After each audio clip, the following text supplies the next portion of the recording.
The effort against the Auburn Tigers on Tuesday night, well, that just was not good enough, and we bring in Tim Thomas to talk all about it. This is the Locked On Ole Miss podcast.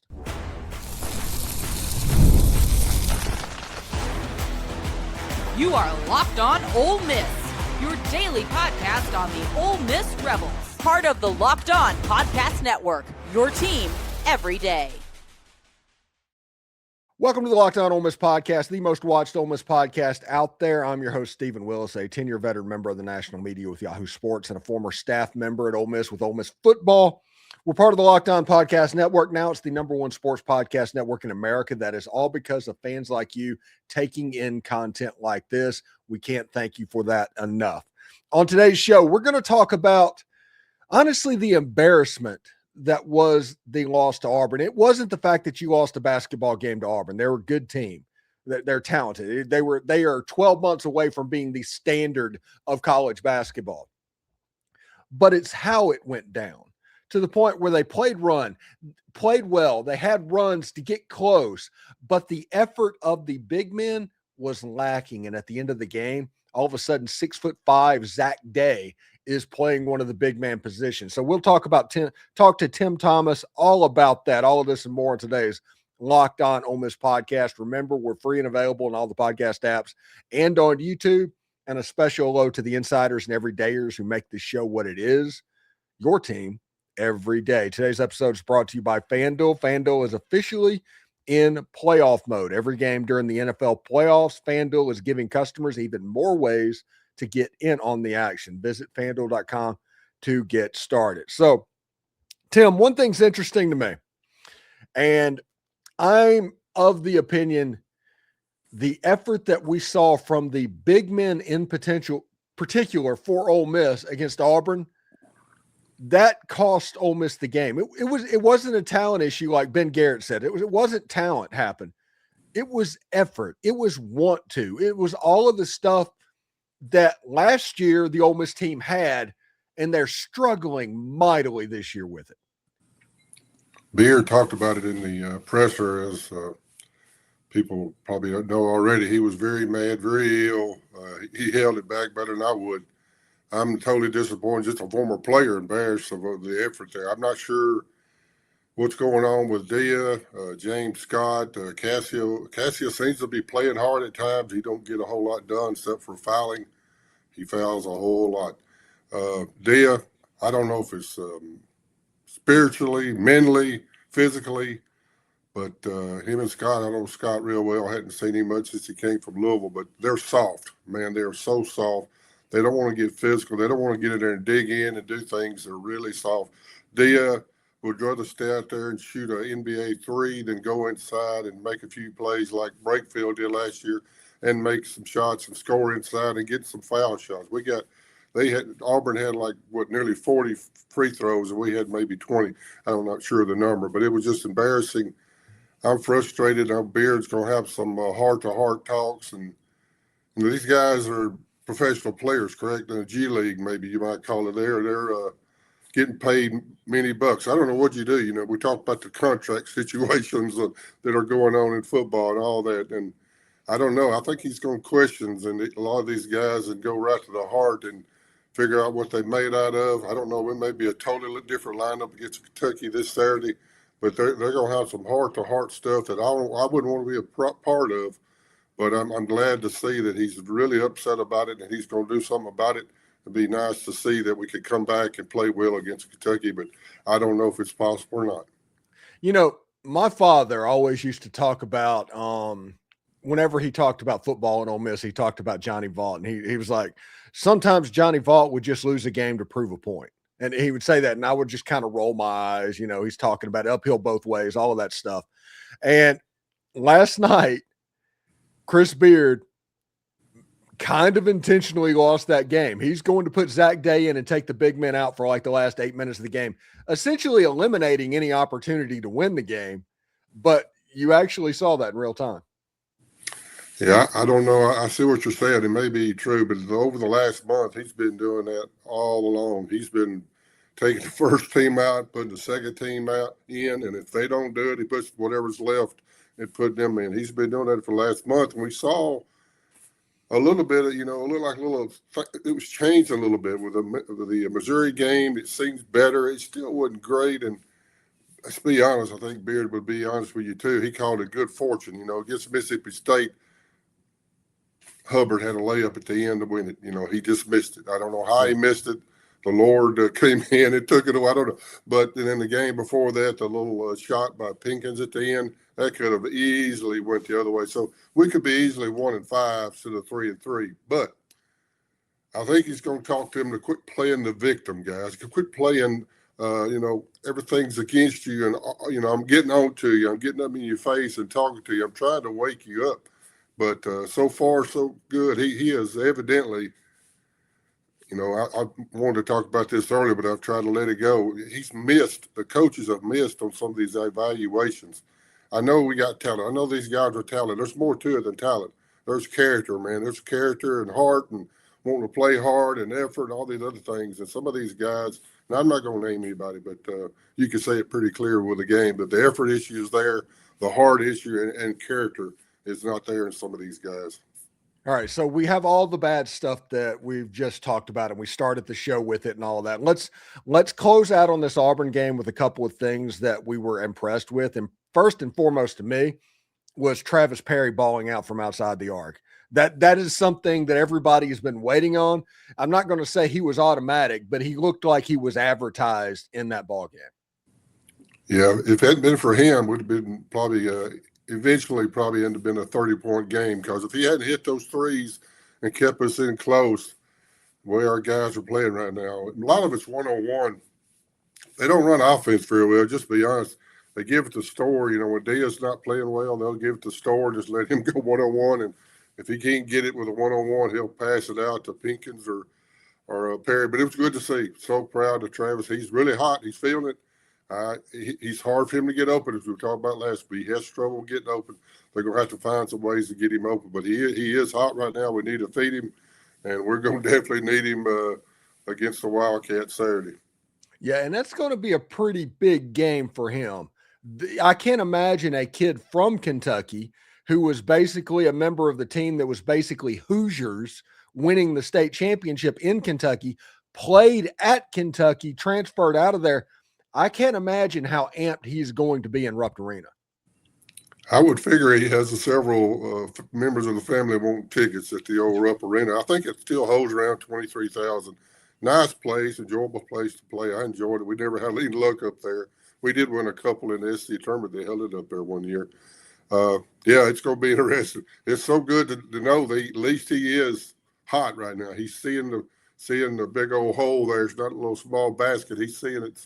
That is good to see. So I hope some way or another we give him a chance to let him shoot and shoot as many as he's able, because right now, of all the players, I guess Storr's hitting pretty good, but he's probably the best guy we got playing well. And talking about the Batman, we mentioned that last week. I think Kamardine's got to be the Batman. And other than that, he didn't take over. He should have taken over, but he did. He played well at times, but there's several of them didn't come to work. We talk about coming to work. You came to work. I come to work. I'm retired now, but I used to come to work. But Jeff, he didn't come to work. And Scott and Dia and several of these guys, Klasky took a night off. It's zeros, man. Everything's zeros. You play 14, 20 minutes. You got to be something on the stat line to show that you were actually there. You punched in, and very frustrating. Sorry about that, Stephen. Yeah, and it's going to be interesting to see how this happens. We've talked during the 3-game winning streak for Ole Miss that this was the best coaching job for Chris Beard. Those guys have their work cut out for them, because now there's just a brutal stretch ahead. Kentucky, Vanderbilt, Alabama's, and there's about a 6 or 7 game stretch to where it's kind of make or break time in the SEC season. So we will talk about the Kentucky game coming up with Tim Thomas in just a second. This is the Locked On Ole Miss podcast.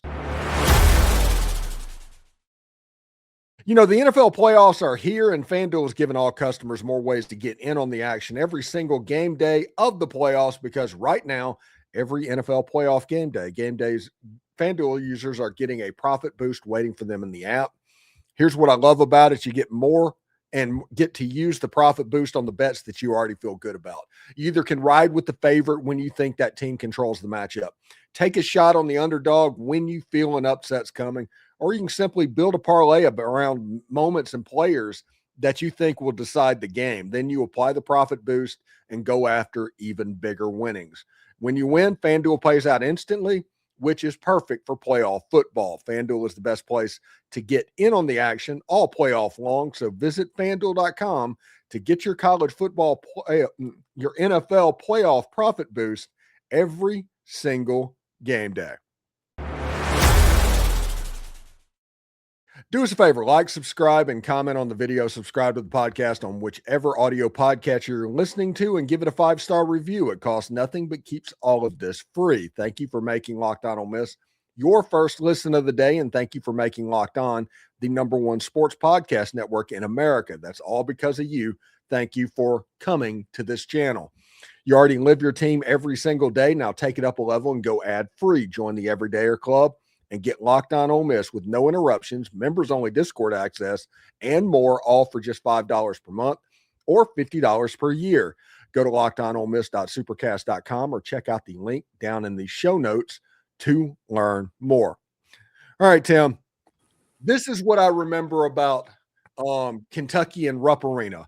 I know that Ole Miss does not have success generally at Rupp Arena, which makes sense. They're one of the standards of college basketball. It's going to be hard to beat them on the home floor.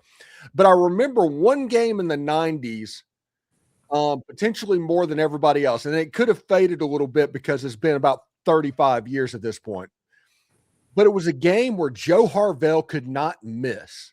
He couldn't miss. And it was in Rupp Arena. And you're like, wow, this is fantastic. I think Ole Miss lost by 25 in that game. Yeah, there's a chance. Yeah, I remember that too. Yeah, we don't win up there much, and nobody does actually. This year been more than normal. You know, let's talk about Mark Pope is the coach. Came over from Utah a few years ago. Really good guy, I think. A really good player back today. But he's getting a little heat himself. He's struggling. They've lost a few here and there.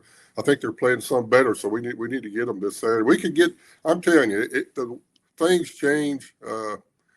What is it? One day you're a fraud, one day you're a prince. You know, it's all that stuff. We just got to get our act together. And Beard's been doing it for 30 years. Beard just got to get us people together. We just got to win on the boards. We got to win on the turnovers, and we got to win on the competitive spirit. So if we can get our stuff together, we can actually win this game. But if we don't get our stuff together, if the attitude doesn't change this week, whatever he does, whatever he makes it does, a significant emotional event, whatever that is, if he can turn them, we can give them a good game. But if we don't, they'll beat us by 30 easy. Yeah, significant emotional event is kind of like just called practice now. I have a feeling every time they walk in there, it's like, okay, we're just doing this.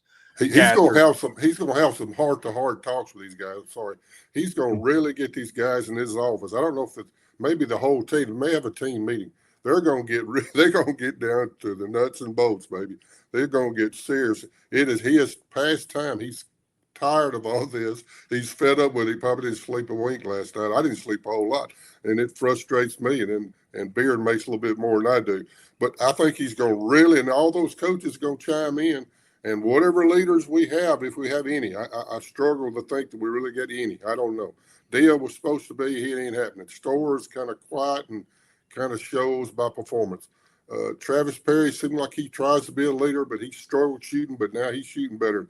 And Kamardine, he needs to play well. And Ole Miss needs Kamardine too, because he's got to light it up. Team. Yeah, I think he is the Batman. You mentioned the other day, and I didn't say it right out, but he should and could be the Batman for this team. We got to get Dia to wake up wherever he's at. I'm not sure he will. He's got to come back to the earth. We got to get him, wake him up, and he can really play. He's got all SEC potential. Dia does. Storr does too, and he's really showing. He's doing his part right now, even on the defense and rebounding. But with our big guys, we just and Beard, let's just say he's going to do it. I expect a different type team this Saturday. I don't know. It's 11 o'clock in the morning. I don't want to get up early myself. That's kind of early to play, but we'll see what happens this Saturday in Lexington, Kentucky. Yeah, it should be pretty interesting to see exactly how it goes down. Remember, if you want hope, if you need hope, if you're looking for hope as an Ole Miss basketball fan, remember that Kentucky is invested in Kentucky football right now, which should tell you exactly how hot the seat for Mark Pope is. It's true. That's true. It's definitely something happened up there. So it's not all roses anywhere. It's all about the dollar. We know it's the love of the dollar. It's everywhere. All the players moving here, moving there. Football players, this, that, and the other.